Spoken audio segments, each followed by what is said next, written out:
lo digo así llanamente. Ciertamente he tenido mis papás, tengo a mis hermanos, tengo a mis sobrinos, pero no tengo esposa, no tengo hijos, o sea, porque mi ministerio me marca este estilo de vida y lo amo, o sea, amo como Dios ha querido que fuera mi vida, mi ministerio. Pero es complicado para ustedes porque ustedes no son uno, sino son dos, tres, cuatro, cinco, y ahí se vuelve más complicado. ¿Por qué? Porque de pronto para el esposo algo no es malo y para la esposa sí.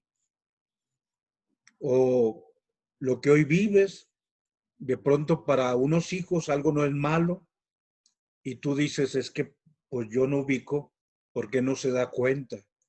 Y entonces entramos a un campo muy, muy, muy delicado, demasiado delicado, que abarca muchos elementos, muchos. Voy a ponerte un ejemplo o dos ejemplos, esperando tu comprensión, pero vamos a hacerlo en oración, porque quisiera que lo que te comento, aún siendo delicado, sea entendido dentro de nuestra búsqueda por agradar a Dios, por ser dignos de Él. En nombre del Padre, del Hijo y del Espíritu Santo. Amén. Señor, te damos gracias por esta jornada, gracias por darnos la oportunidad de servirte, gracias porque en medio de esta situación tan complicada y en donde cada día vamos oyendo situaciones de personas cercanas, queridas, con quienes nos unen lazos de sangre, pero también de amistad, vamos dándonos cuenta de que son afectados por esta situación que no podemos dominar humanamente, pero que confiamos a tu presencia, a tu protección, a tu providencia, a tu poder, a tu amor que nos tienes. Hoy te pedimos, Señor, nos sigas dando tu Espíritu Santo para que nos ilumines la mente y para que inspires nuestros sentimientos en el corazón. Hablo de los tipos de conciencia. Las dos escenas que te quiero comentar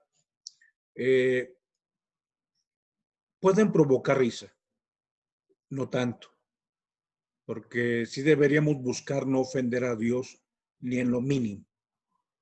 La primera, el año 80 yo entro al seminario y el 80, 81, 82, 83, 84, el cine era principalmente todavía a través de los carretes que había de cine. Teníamos nuestro proyector, el cácaro, que se subía arriba de una banca, una silla y ponía el proyector y disparaba la imagen. Recuerdo muy bien que teníamos a un querido sacerdote, el padre Juan José Hinojosa Vela, en paz descanse, que conocido por muchos en Monterrey, pues se preocupaba, pero hasta de que viéramos un beso. O sea, en esa película de Romeo y Julieta o en la película de West Side Story, la de este amor que es algo así sin límites, algo así. Era la historia de Romeo y Julieta, pero en los barrios de Nueva York. Pues se preocupaba porque cuando había un beso le taparan para que no saliera, pues para que no nos inquietara, digamos, lo cual pues yo creo que todo eso va haciendo composición de nuestra forma de ver y de actuar. Pero llegó el año 84, 85, quienes son de aquel tiempo o digamos que somos contemporáneos, los más jóvenes no lo recuerdan, salió una película en el cine. Tan solo de decir el nombre del artista, tú te puedes imaginar la película. Isela Vega. Yo sé que te está dando una sonrisilla, aunque no te veo. Y la película se llamaba La Viuda Negra. Y entonces en el seminario, te digo, estoy hablando del 85, yo ya tenía 5 años de formación, de pronto pues se manifiesta que es una relación de un sacerdote. O sea, en esa película la mujer se mete con un sacerdote. Y entonces empieza a escucharse sobre esa película que estaba en el cine. Y entonces algunos, o sea, aunque yo no haya ido, pero digo, algunos de los seminaristas fuimos, por decirlo de esa manera, por curiosidad, por morbo, lo que fuera. pero pues ya uno ve el artista que era y pues bueno, efectivamente en el seminario se enteran de que algunos de nuestros seminaristas habían ido a ver esa película de la Viuda Negra. Y pues bueno, el seminario, claro, con toda la razón del mundo, la estructura formativa se molestó, nuestros formadores se molestaron, y entonces nos, eh, nos, o sea, aquí lo importante es que la acción debe llevar a una corrección de las cosas que no han estado bien. Porque ¿por qué te debe dar curiosidad o por qué te guías por el morbo? O sea, tú debes tener criterios para actuar y si no los tienes, vas a ser presa de todo tipo de cosas que no dependen de ti. Total, bueno, se nos dio una materia, lo cual yo agradezco, que se llama formación de la conciencia. Así lleva este tema. Entonces, pongo aquí una cita hermosa de 1 Timoteo 1:5. Dice San Pablo cuando le está escribiendo a Timoteo, el objetivo de esta exhortación es un amor que brote de un corazón limpio, de una buena conciencia y una fe no fingida. O sea, es el objetivo por el que se redactaron los textos de la Escritura. Un amor que brote de un corazón limpio, de una buena conciencia y de una fe no fingida. Para eso se escribió la palabra de Dios. Dios nos la regaló. Recuerda cómo termina San Juan, muchas cosas más se escribieron, no caben en todos los libros del mundo. Estas se escribieron para que crean y para que creyendo tengan vida. O sea, nuevamente lo mismo, tener un corazón vivo, un amor que brote el corazón limpio, de una buena conciencia, una fe no fingida.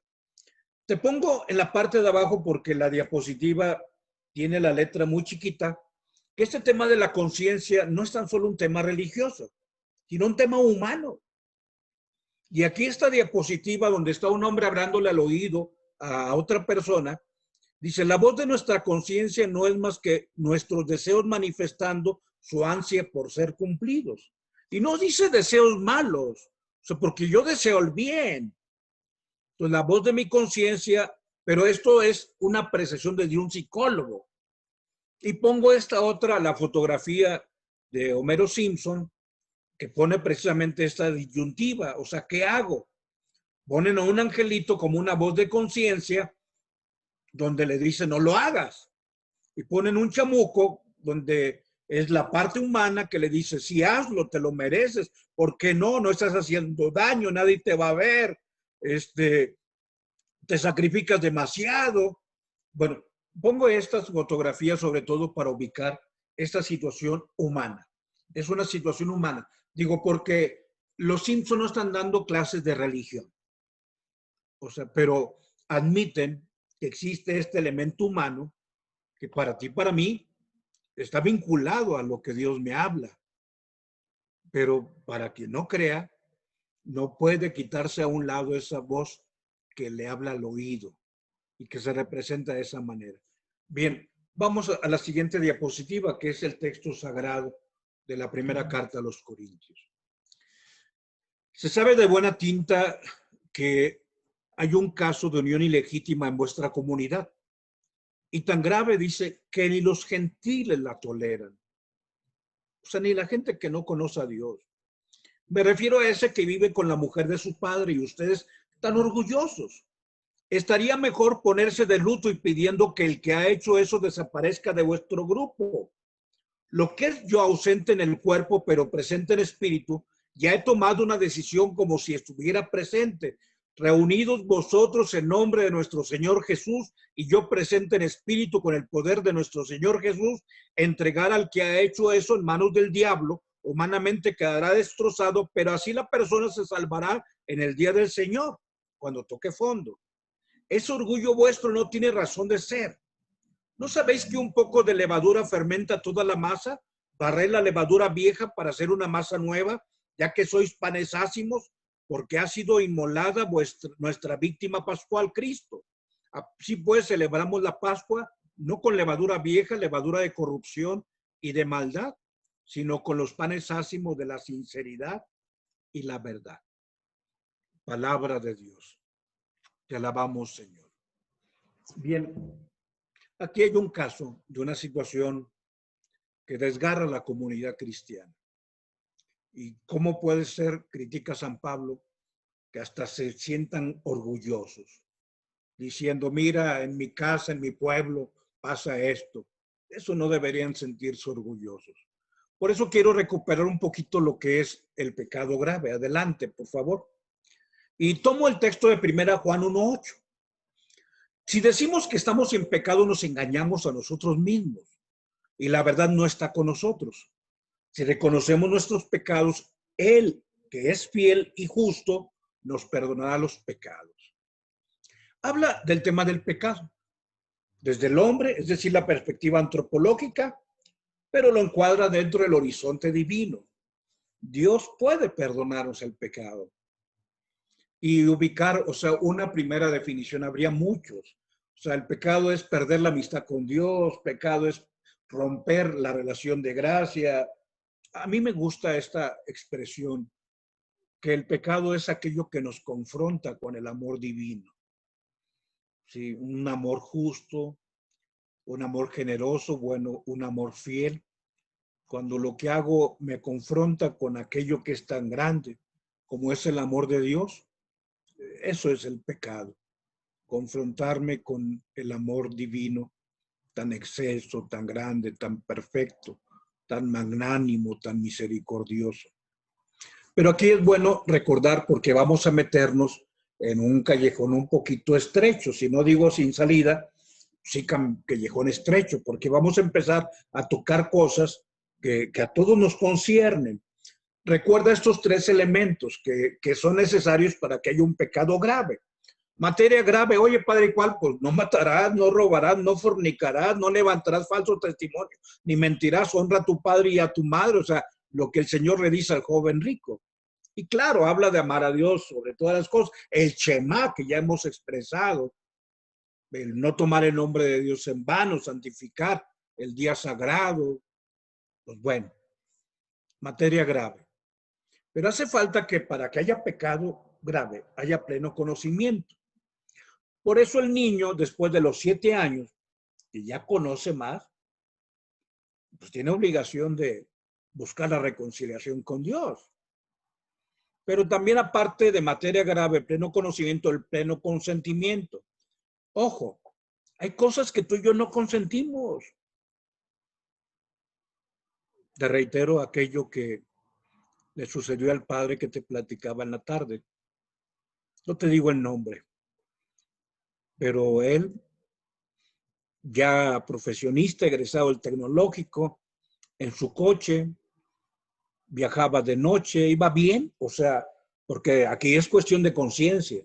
Si no vas bien, si vas alcoholizado, o si no dormías y de pronto, o sea, por ser irresponsable, negligente, provocas algo que pudiste haber evitado, pero hay cosas que no puedes evitar, no hay pleno consentimiento. O sea, de pronto se le atraviesa en el coche, ahí bajo el puente San Luisito, un indigente y murió. Pues sí. Y claro que esto te altera la vida, aunque no lo hayas premeditado, la conciencia reclama. Entonces, pleno consentimiento, recuerda, si no hay pleno consentimiento, no existe pecado grave. Puede ser una falta, un pecado venial, lo que fuera, pero bueno. Vamos a ver de la conciencia, es una ley, adelante, una ley escrita en el corazón. En lo más profundo del ser humano, hay una ley que yo no me di a mí mismo y la que yo debo de obedecer y que resuena en los oídos del corazón, un poquito esa imagen que poníamos. En esa ley se me llama a hacer el bien y a evitar el mal, pero siempre en el amor. Y Dios, que nos creó, inscribió esa ley en el corazón. Le llamamos ley natural, pero se encuentra ahí en el núcleo más secreto, en el sagrario del hombre, ahí donde nos encontramos con Dios. ¿Te acuerdas de aquella expresión de don Andrés Enestrosa, donde le preguntaban si él era ateo? Y él dice, yo soy ateo durante el día y piadoso creyente durante la noche. Si hay un momento en donde te encuentras en la noche del dolor, en la noche de la ancianidad, en la noche de la incertidumbre, en la noche del COVID. Ah, dime si no es una noche la situación del COVID. Dice, yo soy ateo de día y piadoso creyente de noche. Hay un momento en donde te encuentras con aquel que te creó. Algo que acontece con los niños, que la iglesia percibe que después de los 7 años puede haber desfases previos o posteriores, pero le llamamos la edad de la discreción, donde hace falta que vayas formando a los niños, diciéndole antes lo que no está bien, lo que está mal, o lo que está bien y lo que está mal. Pero también después hace falta formarlos, o sea, porque la conciencia tiene que formarnos. Adelante, la conciencia nos ofrece un juicio, o sea, no es una potencia más, sino es la misma inteligencia que Dios nos dio, porque Dios me dio aquí neuronas que me permiten juzgar si lo que estoy haciendo es bueno o lo que estoy haciendo es malo. Mira, no nos compliquemos. A ver, estar aquí en esta noche, después de 150 días, ¿es bueno o es malo? Tu inteligencia te lo dice. Estar ahí donde tú estás, con tantas complicaciones que tienes, tu inteligencia te lo dice.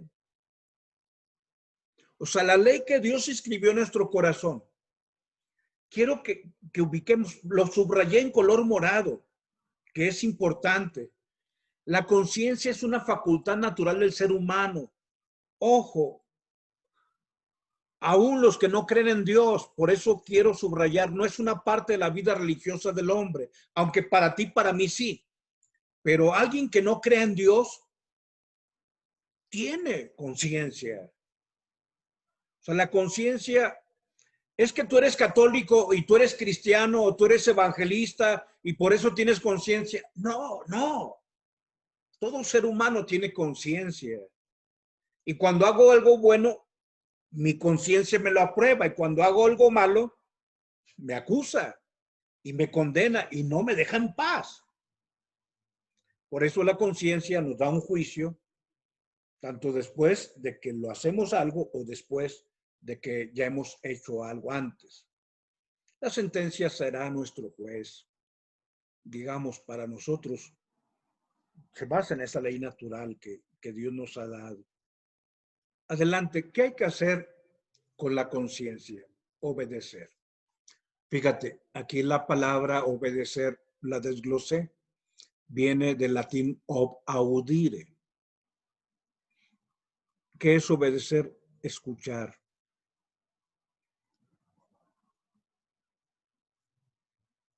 Entonces, ¿qué tengo que hacer ante lo que la conciencia me dice? Escúchale. Obedece. Porque obedecer la conciencia es obedecer a Dios. Sigue lo que te dice tu conciencia.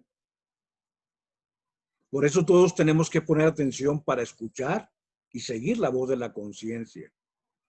Pero aquí hace falta ubicar qué tipo de conciencia tenemos, porque debemos seguir una conciencia moral recta, para que entonces asumamos la responsabilidad de nuestros propios actos.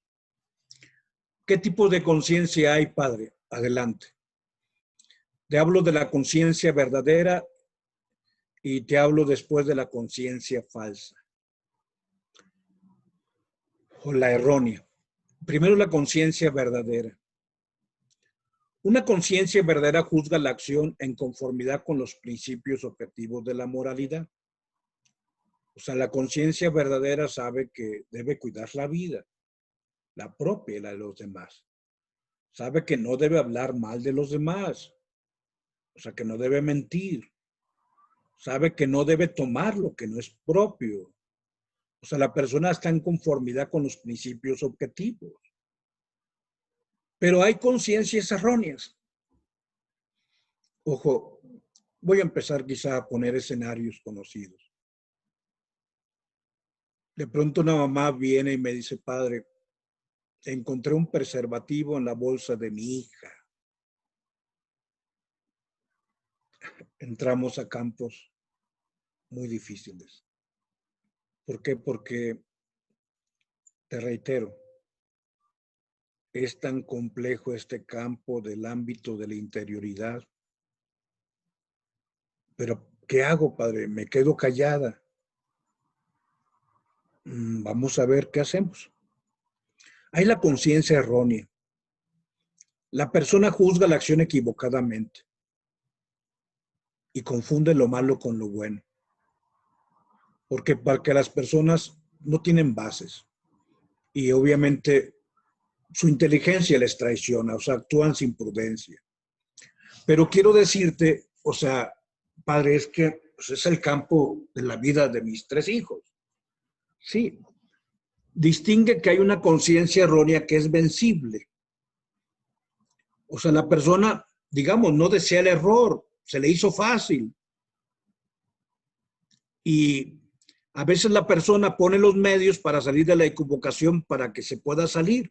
O sea, hay en los 2 hijos que tienes, alguno que puede tener conciencia venciblemente errónea, donde tú le puedes decir, mira, hijo, haz oración, mira, platica con alguien, mira, lee la palabra de Dios, o sea, hijo, y la persona dice, está bien, mamá, sí. Y la persona tuvo una conciencia errónea, pero fue vencible. Pero existe la conciencia que es invenciblemente errónea, que es cuando la persona no puede dejar el error. Voy a meterme en otros ámbitos más complicados. O sea, tiene amigos que no los deja. Esos amigos se drogan.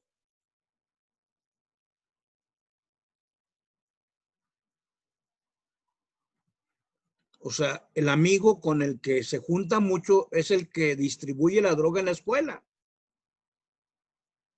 Y tú le has dicho muchas veces. Y de pronto la persona parece que no puede dejar el error. A veces ni siquiera piensa que está en el error.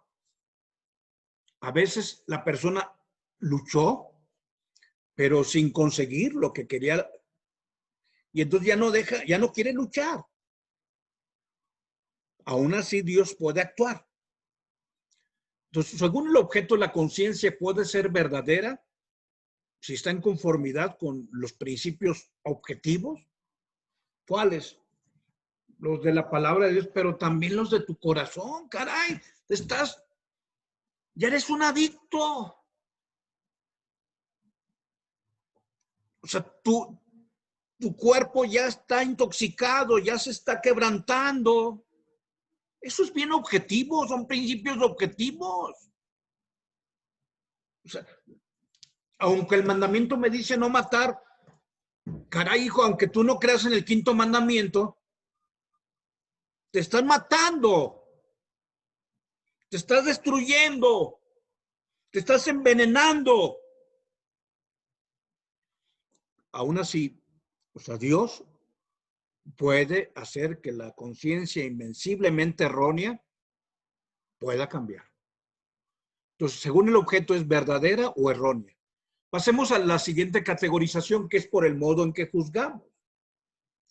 Ya hablamos de la conciencia verdadera, que es bueno que tú y yo tengamos, por el objeto, porque tenemos principios. Pero ahora nuestra conciencia por el modo de juzgar puede ser recta si siempre juzgo con fundamentos. O sea, yo digo, a ver, mañana tengo que tomar una decisión. Voy a poner el escenario. Aquí está Jorge, pero no importa, ¿verdad? Mañana tengo que tomar una decisión sobre mi personal. Y tengo que decidir sobre lo que es para la institución. Entonces yo debo juzgar con fundamentos y con inteligencia, la prudencia y la inteligencia. Y entonces si yo en la noche termino y digo, mañana esto lo tengo que hacer porque tengo que hacerlo, es mi responsabilidad, O sea, el Señor me puso en esta estructura y yo soy el responsable de lo que se hace y de lo que no se hace. Entonces yo debo obrar conforme a estos fundamentos. Estoy obrando con conciencia recta y en paz. Y hay la conciencia recta ordinaria y la conciencia recta delicada. También para allá voy. La conciencia recta ordinaria. La persona asume su compromiso de obrar siempre el bien y de evitar el mal. O sea, mi conciencia recta es ordinaria. Y cuando tú conoces 30 años, no sé, no me pongo como ejemplo, pero 10 años que me conociste en la parroquia del Rosario, tú dices, no, pues el padre Rogelio normalmente, ordinariamente obra con conciencia recta. Y si de pronto escuchas algo, dices, no, pues yo conozco que el padre actuó así. Entonces, la conciencia recta ordinaria es el compromiso de obrar siempre el bien y de evitar el mal. Pero hay la conciencia recta delicada, y esa, te lo digo desde ahorita, quisiera tener yo. En la conciencia recta, obviamente juzgo con fundamentos y con prudencia. Busco no ofender a Dios ni en los más mínimos detalles. O sea, es una conciencia recta delicada. O sea, ni siquiera, o sea, yo quiero que mínimamente ofender a Dios, porque Él es lo más grande y lo más sagrado y el que me ama y a quien amo. Entonces deseo que mi rectitud tenga la delicadeza para evitar cualquier riesgo de ofender a Dios. Vamos a hablar ahora ya no de la conciencia recta, sino de la conciencia falsa. Adelante. Cuando se juzga sin bases y sin prudencia. Y hay este tipo de conciencias falsas. La conciencia estrecha. La persona actúa con ligereza y sin razones serias. Afirma que hay pecado donde no lo hay o lo aumenta. Es tan complejo esto de la conciencia. Pero te pongo un ejemplo. De pronto alguien viene y me dice, ahí en la parroquia del Rosario, para que ubiques un contexto. Alguien viene y me dice, padre, es que no aguanto yo mis impulsos sexuales. Y le digo, ¿y qué detona eso? A ver, ¿qué programas de televisión estás viendo? O sea, revisa qué es lo que detona. Dice, no, es que aquí en Garza Sada hay un letrero con una mujer con poca ropa de un table dance. Yo le digo, pues yo paso también por la misma calle y yo no me estoy fijando. Fíjate, o sea, el solo hecho de ver esto va detonando una serie. La persona con conciencia estrecha, digamos, es eso.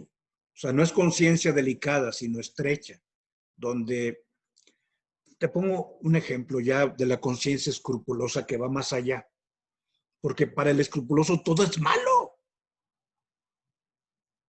Te narro, por eso puse al principio las razones por las que puede haber pecado grave, pero estoy hablando con adultos y estoy hablando en oración, estoy hablando a partir de un principio de oración. Pero de pronto los sueños, tú no los controlas. Claro, yo sé que si yo me paso viendo cosas indecorosas, pues va a detonar mis pensamientos. Pero, espérame. Y entonces la persona dice, es que anoche tuve un sueño, espérame, ¿lo consentiste? Pues no me acuerdo. Digo, bueno, muy bien. Tienes una conciencia, espero que no escrupulosa, sino estrecha. Bien, te confieso, adelante, y vamos a recibir el perdón de Dios. Pero espérame, o sea, si de pronto la persona, atrás, por favor, Fer, si de pronto la persona, o sea, se angustia ante la falsa más pequeña, pues la persona tiene una conciencia escrupulosa, los habemos, voy a incluirme. Existe la conciencia laxa, que también es otra conciencia falsa, que es lo contrario a lo escrupuloso, minimiza los más grandes o más graves faltas y dice, no, eso no tiene importancia. ¿Cómo que no tiene importancia? Estar ya metido en pornografía y tener colección de fotografías de pornografía. Oye, espérame, pues estás enfermo. Es una conciencia laxa. Minimiza las faltas graves. No, no son cosas, todo el mundo tiene fotografías de estas, padre, en su celular. Espérame, ¿con quién te juntas? Voy a la siguiente, ahora sí, Fer, la perplejidad. Perdón que le puse una R ahí, pero es perplejidad. Esta es otra situación que podemos nosotros ingresar. Cuando, si haces algo es pecado y si haces la otra cosa también. O sea, se llama aquí la perplejidad porque, pues digamos, estás en una situación donde hay riesgo de vida en una situación y hay riesgo de vida en otra situación. Quizá el ejemplo más claro. O sea, si la mujer embarazada da luz, la persona puede morir junto con el bebé. Y entonces la persona está ante una situación de perplejidad. Dice, ¿qué hago? Y uno le dice, haz oración y lo que te dicte tu conciencia. Como aquí hay una situación de familia, tú y tu esposo deben asumir la responsabilidad. No se vale que nomás la mujer tome la responsabilidad, pero en oración. Y en oración pídanle a Dios la luz. Bendito sea Dios que esa situación de perplejidad, Dios hace un desenlace positivo, pero lo que dice el médico es real, porque un médico tiene la obligación de hablar con la verdad. Pero es una situación donde una situación como otra puede provocar una situación de mal. Bendito Dios que la persona sale adelante. También está la otra, que es la conciencia farisaica, donde la persona aparenta bondad y es persona orgullosa y soberbia, un hipócrita. Y no, pues la persona ve la paja en el ojo ajeno, lo que dice el Señor, y no ve la viga que tiene en el propio. Ve los pecados en el otro, pero no ve los propios. Ya vamos a terminar. Sé que es un poco largo y sé que la hora ya es larga. Pero adelante. Sobre nuestra conciencia, según la firmeza del juicio, puede haber una conciencia cierta cuando tú y yo juzgamos y no tengo yo duda de que estoy en lo cierto. O sea, no tengo un margen de equivocación. Hay que obrar siempre con conciencia recta, verdadera, y una conciencia recta, delicada, pero también una conciencia cierta. O sea, si hay un elemento que no está claro, acláralo antes, porque ahí entras en la conciencia dudosa. Alguien que juzga sin tener toda la información y con el temor de equivocarse. Y entonces la persona a veces puede juzgar desde la conciencia dudosa. Aquí lo termino. Sé que hay otra diapositiva, pero termino con ese texto de 1 Timoteo 1:5. El objetivo de esta exhortación es un amor que brote de un corazón limpio, de una buena conciencia y una fe no fingida. Allí es donde está nuestra búsqueda. Pues bien, aquí le dejamos. Ahorita les comparto como quiera la presentación y ya habrá momentos para que profundicemos.